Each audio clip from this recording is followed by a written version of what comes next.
At this point, Snapchat looks like a really bad joke, right? Gap down, gap down, gap down, gap down. The last 4 earnings, you have gap down 25% plus on earnings, and this time is no exception, falling over 27.5%. And Snapchat earnings were actually pretty good, which is the surprising thing out of all of this. So this is not a good situation. It's not a good precursor to earnings, and it doesn't look like earnings are going to be too hot across the board. Something that is a little bit more worrisome that I must bring to your attention is something I've talked about extensively, mentioned it in pretty much every single video that we've made over the past week, is the strong dollar and how Tesla took a hit from the strong dollar. That's also bad news for Apple, and we're going to talk about that and why Apple's so important.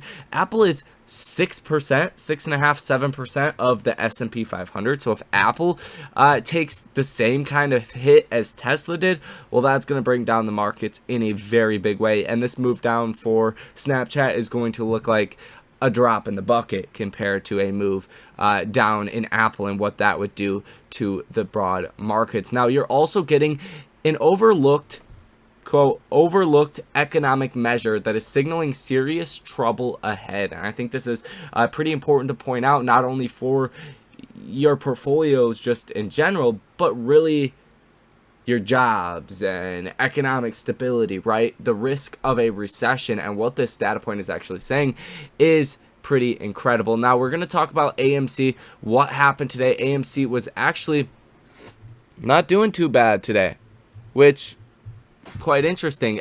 Everything wasn't doing too bad at one point, and then things kind of started to fall apart, but AMC still was up about 4% in regular trading today compared to the S&P 500 down almost 1%. We're going to go over the Ortex data, take a look at the S&P 500, everything you guys need to know about this market here in this video. So guys, let's get straight into it. Hit that like button, subscribe to the channel if you guys have not already, and without further ado, let's get straight into it. So first and foremost, Snapchat earnings. Now, good and bad out of this. The good part about this is you're kind of getting a reset to expectations, right? So Google, Facebook, if they have bad earnings as well, which they're much larger percentages of the broad markets, if they have bad earnings as well, it's not going to be, this thing where we didn't see coming, right?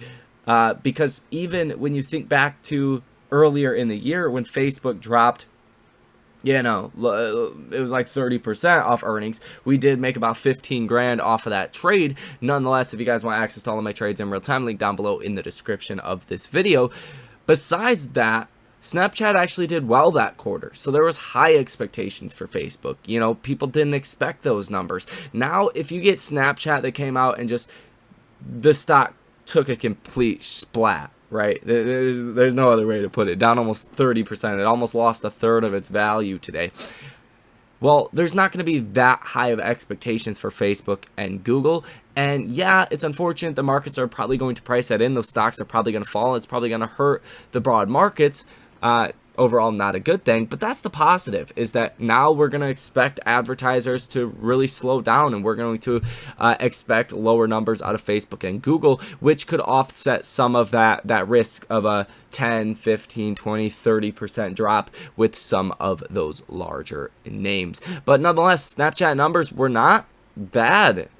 Snapchat plunges, it says, more than 25% on third quarter revenue miss. Snap beat analyst expectations on earnings per share, but missed on revenue. The company's board authorized a stock repurchase program of up to $500 million. Snap said in late August that it would cut about 20% of its staff as part of a major restructuring. And really, when you look at the numbers, they were really good.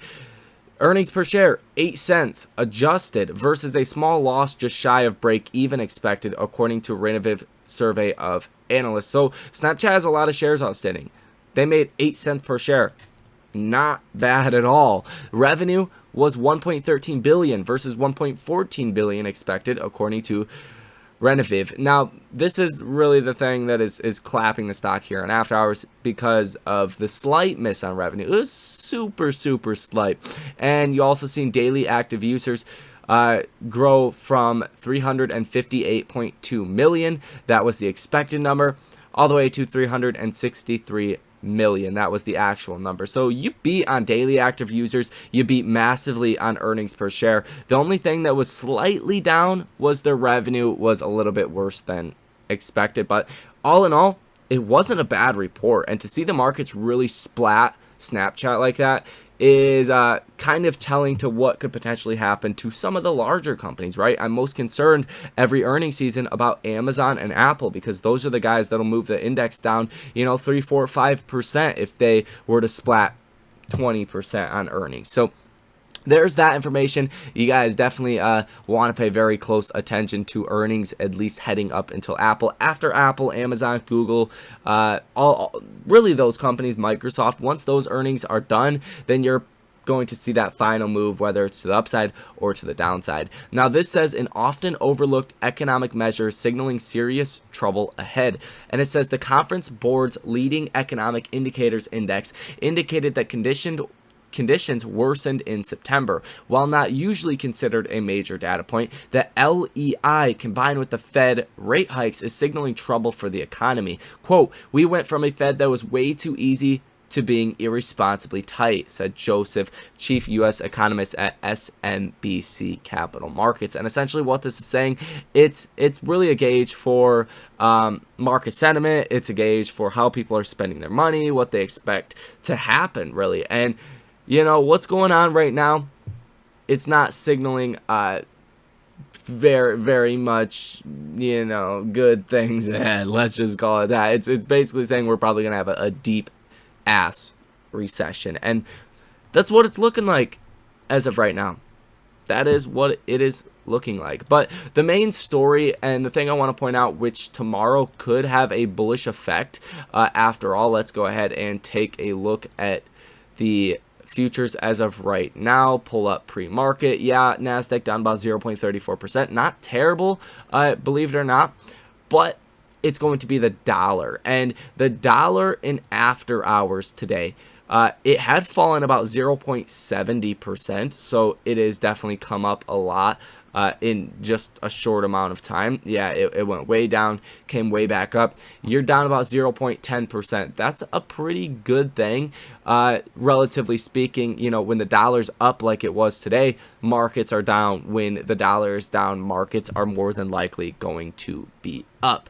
And if we take a look at TLT, the real story of the day, or really over the last couple of weeks, has been the bond market. The bond market is completely falling apart, and this might actually force a Fed pivot, believe it or not, as the bond market just continues to sell off into the ground. This chart also looks like a very, very bad joke. And when the bond yields, or the bond prices, and I have TLT, it's the 20-year Treasury bond ETF, when this thing falls, that means rates are going up, bond yields are going up, and the Fed can only afford to pay out so much on these bonds, because if you think about back here when bonds were at these levels, 2015, 2016, the bond market was freaking out back here. And the biggest thing to note is that the Fed balance sheet is dramatically larger than what it was even during 2015, even since before COVID, right? So if you have bond yields at these levels, the Fed cannot afford to pay out these bond yields, and that's where you could actually get a pivot coming. And we can see over the last weeks, down 0.5%, down 1%, down 2%, up 0.5%, down 3%, down 2%, down 1%, down 1.33%, down 3%, down 3%, down 2.4%, down 4%. Those are the changes week by week, and you can quite literally see how the bond market is breaking. This will force the Fed's hand if it does continue to get worse. And the good part about that is if it gets better and the bonds actually can catch a bid and the bond prices can go back up and yields can come back down, that's where you could see some very bullish things actually happen in the markets. But until something breaks, until the bond market really tells the Fed they have to stop raising rates, that we're not going to let off the gas pedal on buying these bonds, we're selling these bonds, I should say, you're probably going to see a lot of pain in the markets. But as soon as it breaks. As soon as the Fed U-turns, that is going to be a very bullish thing. And just for context here, I want to pull up the last major drop we've seen in the bond market, and you call it a major drop if you want. We peaked and then came down. Well, at these lows and really throughout this whole period, this couple of days from September 30th down to the low on the bonds, October 4th. Let's take a look. September 30th to October 4th on the S&P 500. And let's go ahead and pull it up. So you can see September 30th, we were actually down 1.55%. The first day bonds actually rolled over.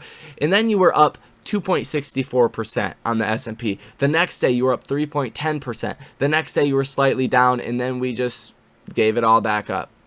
And then we continue to hit lower lows, but this is really the last bounce that we got, and it will correlate with what the bonds are doing. So good and bad news is that in the short term, if the bond yields continue to rise and the Fed does nothing or doesn't say anything, there's going to be pain for the markets. Good news is when you break something and the Fed has to slow this down, it's going to be massively bullish for the market. So really, I'm thinking over the next at least couple of weeks, depending on what happens with earnings and what that does to the bond yields, you're going to definitely see some kind of action by the Fed. This is the exact same reason the UK came out and started buying bonds, is because the bond prices were falling through the floor. So enough of the bond talk. Let's get into the Ortex data for AMC, because AMC did have a positive day tomorrow, and I don't think the mega bounce situation is really off the table for tomorrow. It depends how we open and where we go in the markets once we start to trade.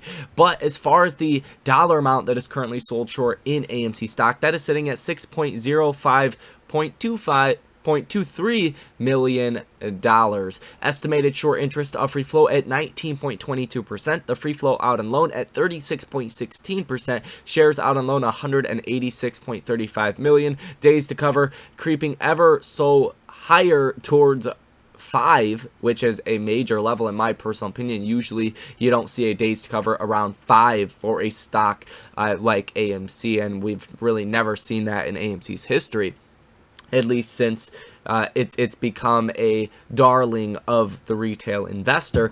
The cost to borrow rate sitting at about 19.53% on AMC and 100% share utilization. If we look at the live short interest, you're looking at 19.16%. Shares that are currently sold short at 98.73 million, and cost to borrow max sitting at about 24.5%. And if we look at the option activity as of right now, you've seen 12 orders totaling $680,000, positive order value of 1% here on the day. And if we do look at the S&P 500, let's go ahead and pull it up, and you look at the options, you can also see, let's let it load, a positive order value of 79% for the day, about 5,800 orders totaling $780 million. So it was not a bad day overall as far as the bullish options heading onto the S&P 500, but we're still heavily weighted towards the put side, at least for this expiration as well as next expiration. There is definitely a lot of people out there buying puts on the S&P 500, which is really not helping anything out. So guys, that's pretty much going to be all for this video. Not too much else to actually add. There's really not any earnings tomorrow that's going to shake things up. There's really not a whole lot of economic data as well. We'll go ahead and take a look at that, see if there's anything that could really move the markets, but not really as of right now. For Friday, this is actually the wrong week. Let's go ahead and pull this up. So for tomorrow, you do have Great Britain retail sales, not going to move our markets. You have Fed Williams that also speaks at 9:10 a.m. That can move the markets a little bit, but you do have a lot of Canadian economic data coming out, as well as UK economic data coming out, and unless there's something that's dramatically different than what we expect, you're probably not going to see any data points move the markets in a big way. So really the story of tomorrow is going to be what happens with bond yields, what happens with the dollar, and how do the markets digest this splat. Can we just call it a splat from Snapchat earnings. And it looks like right now NASDAQ down about 0.5%. Doesn't look to be the best day tomorrow, but we'll see. Anything's on the table. We could see this getting eaten up, and we could fly 2-3% tomorrow. Nobody knows, but as of right now, it's not looking so good, guys. So that's going to be all for this video. Hit that like button, subscribe to the channel, source your comments, questions, or concerns down below in the comment section. Like I said, if you guys want to trade with me live in real time, link down below in the description as well. Get your free stocks with Webull, Moomoo, and Public down below in the description also. Thank you guys for watching, and I will see you in the next one.